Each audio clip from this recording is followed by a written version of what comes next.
So good afternoon, everyone. Thank you very much for making it to our presentation. We know it's maybe not the best time to be sitting down in a quiet room, but we're going to do our best to inspire you this afternoon. So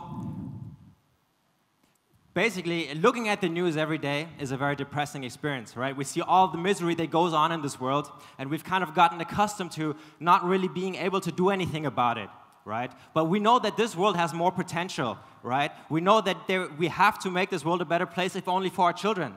So what is it that we can actually do in order to achieve that?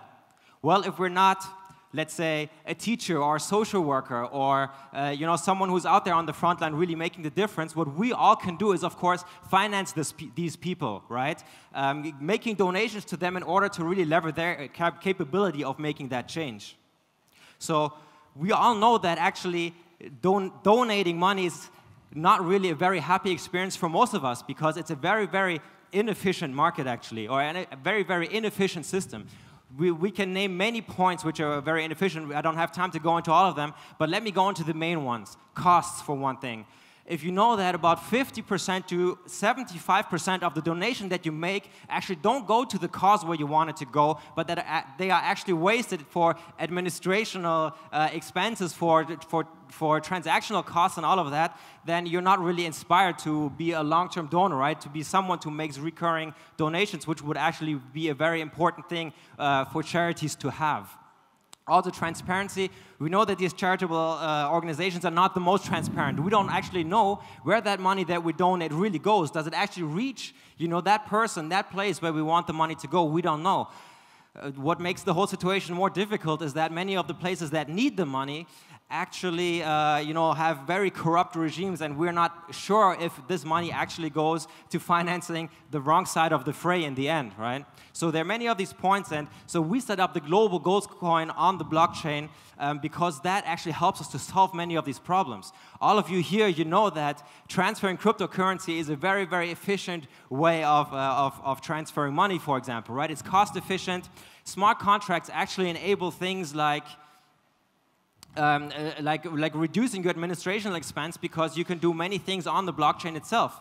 Also, smart contracts, of course, make the money traceable, right? You can trace from the donor to the organization, to the project where the money goes, sometimes even to the item that it's being spent on, right?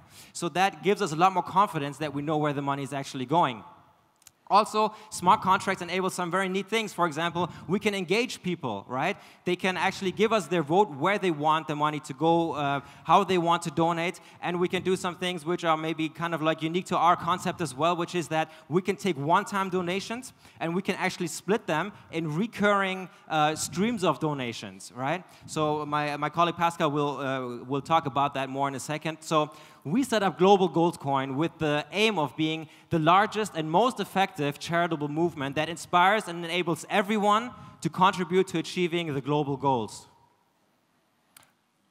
So a few days ago, we were still in Zurich, and now we're here, and we've had many people approaching us at our booth.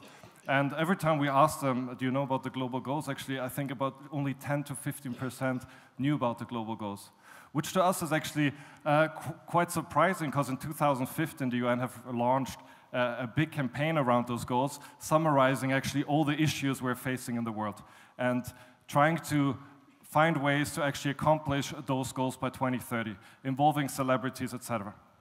So looking at the Global Goals Global Goals coin, we said to ourselves, okay, we don't want to invent new things. We have all of this lined up here, involving organizations underneath, World Vision, etc., which we want to support. And as Jay mentioned, we have the opportunity through the blockchain to really go deep and analyze what's happening with the donations. So how does it work? The best thing probably is to give you a little example. Let's say it always starts by owning or buying a coin, let's say a whole 10,000 coins. With these coins, I can actually choose and select goals I want to support. Very simple. Every month, automatically, I'm going to give to an organization I've selected a goal, specifically a goal, an organization, or even down on the bottom, a specific project or person I want to support. And those coins are being given back into the market to the organizations, and the organizations are selling them again.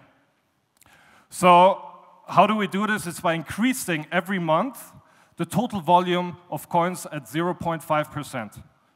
So the yearly increase is 6%, giving us a good amount of money actually to be given every month to the organizations, so that by 2030 we can reach about the initial money we've raised at the ICO. So different to many other ICOs, as we've seen, we won't do it ourselves. What we're going to do is we're going to go to the organizations, to the Gates Foundation, we're going to go to Save the Children, and we're going to hand them over checks with coins. 500 million coins, 1 billion coin, and we're going to go do this together with a huge campaign involving the masses. So when we look at charity now, we don't just look at it as something, the blockchain you do for charity, but I think charity can do a lot for the blockchain. We want to go out there to the masses and inspire them about the opportunities we have in the industry. So why did we choose 8 billion coins? 8 billion supposed to represent the world population. Yeah, right now we're at 7.55 billion people, and we're going to issue 8 billion. So we are right now at the pre-sale stage, which is going to start in November, leading up to actually Q1, where we're going to launch a big campaign, Flip a Coin and Change the World. We're right now talking to 17 celebrities representing those 17 goals of the global goals. And then later we'll go into an ICO with a huge event where we're going to hand over those checks to the organizations and giving people time to really spend their money on this charity platform.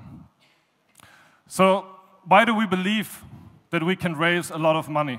And hopefully, actually, for the sake of charity, make it the largest ICO in history.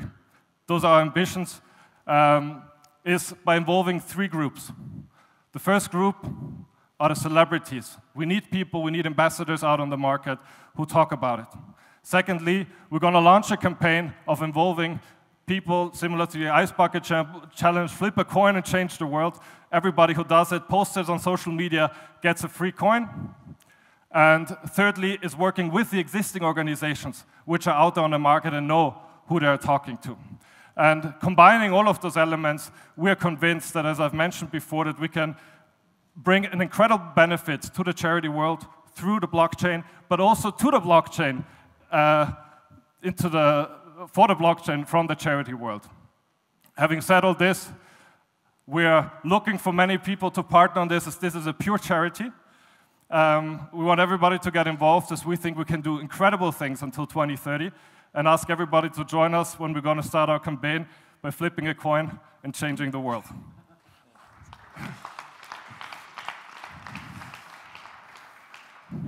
We have just 1 minute left if we have any questions. Just a quick question. So if I understood correctly, you're going to be issuing 6% new coin a year. Is that right? Yeah, that's right. Okay, 0.5 a month. So how do you assure that that's not going to be deflationary in terms of the price of the coin? Yeah, of course, to some degree, it is inflationary, right?